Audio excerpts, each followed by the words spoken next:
tell you something. He did it mostly with the women.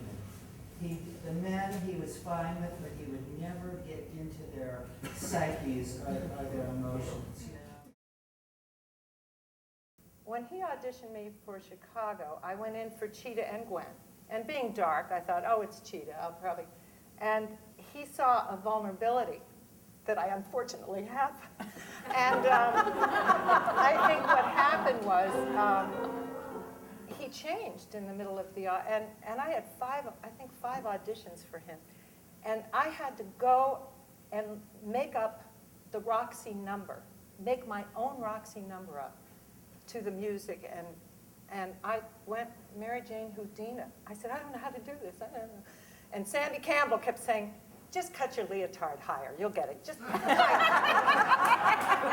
one of the sexy But his most important thing about the sensuality, I prefer as opposed to sexuality, was that it was something that you felt inside about yourself. Well, and that brings people to you. You don't have to go, you know. yeah. It's He was like, very subtle. Everything was really tiny. Yeah. And people make a mistake of doing it too big. Yeah. And it's really tiny. But if you have a thought, he said, if a dancer isn't a good actor, it's all just so much animated wallpaper. And so he always gave you something to think about with every step. And I feel like I learned something that I think maybe instinctively I had sporadically before I worked with Mr. Fosse, but I feel like I really learned how to act my dancing. I mean, there were times I remember in rehearsals with the Rich Man's Frug, and he would just follow me around. It was with the ponytail girl, and he would just kind of like follow me around as I'm going around doing the number. And just every once in a while, I'm doing something, and he would say something provocative in my ear, and I would just be like, just because what he was doing was you have to be thinking the whole time. You have to be living this and thinking this. And when I was rehearsing for Chicago for All That Jazz, the number, and you know, it has all of that kind of slow, melting kind of motion. And I said, Bobby, can you like tell me what is going on here for me and my head and we're all adults here, and I'm going to say something now that you'll have to maybe fill in the last word. But he said, well, you're walking through a field of erect. Now, at the time, I'm studying with Uta Hagen. So I go into Miss Hagen, and I said, this is what Mr. Fosse said to me, so how do I act that? She was, you know, walking through a field. Now, then years later, I'm studying with Austin Pendleton, who we all know is a wonderful director, right? And I tell him this story, and he said, oh, I like that. Naturally. So that's acting intention for All That Jazz. Well, Bob was studying from Sandy Meisner, and so was Gwen. And Gwen was really, this was her chance to show the world that she was an actress. And she went all the way with it. I mean, she would prepare on the set before she came out. And by the time she got to her entrance through a door, the tears would just be ready to plow through, and all that raw emotion was coming through. And in this ballet, John Aristides carries her up the steps to the bedroom, and many nights, she was in this corset thing at that point, many nights her breasts would just fall out. And she didn't care because it was method acting. Fosse was the same way, and this ballet was really, really dirty. I mean, there's some pictures of it with the crotch forward, and it was before he did anything on chairs with cabaret. It was like, the girls were all on chairs, up with their legs up in the air, doing all this stuff. And of course, Hal Prince and George Abbott were in a state of panic because of it. And some lady protested in New Haven, and they actually had the police come and lock the door to the theater on a rehearsal day. We went to rehearse this ballet, and the door was locked. Police orders, do not enter. So he watered the ballet down. Kenny, did you come into that at all? New Girl? No. He watered the ballet down for opening, but little by little, we had rehearsals and we snuck it right back where it was. In Glory, in the war ballet, anti-war ballet in Pippin, all of the steps are stripper steps and vaudeville steps.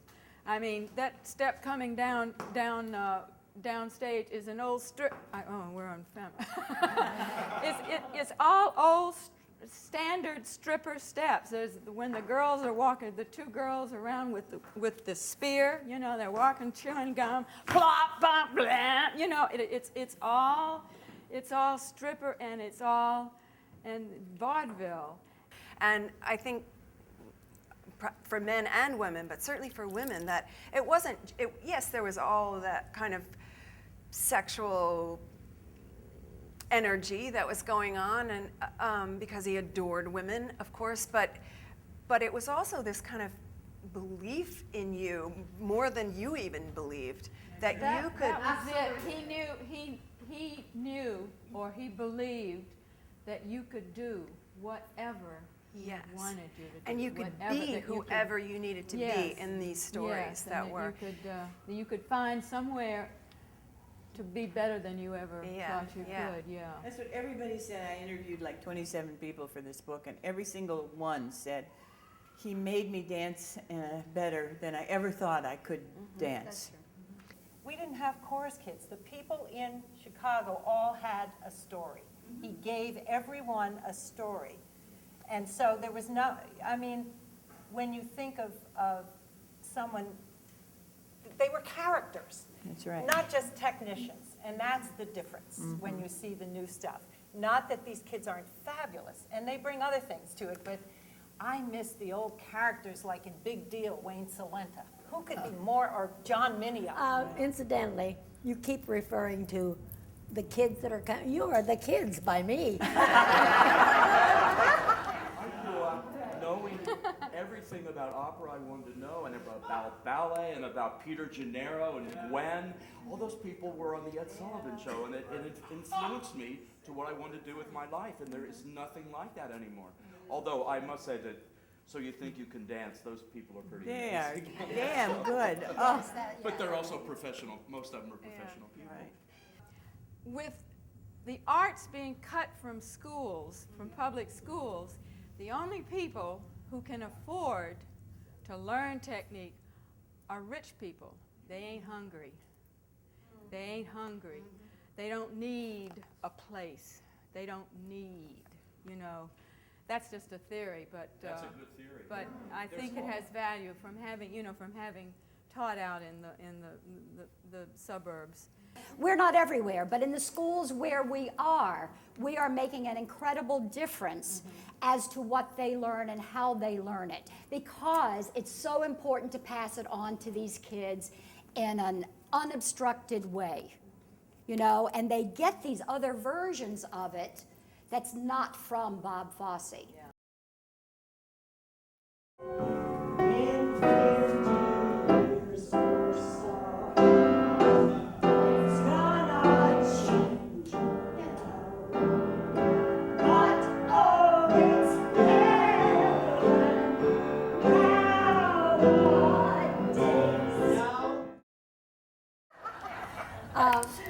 You know, it isn't easy when you stop dancing.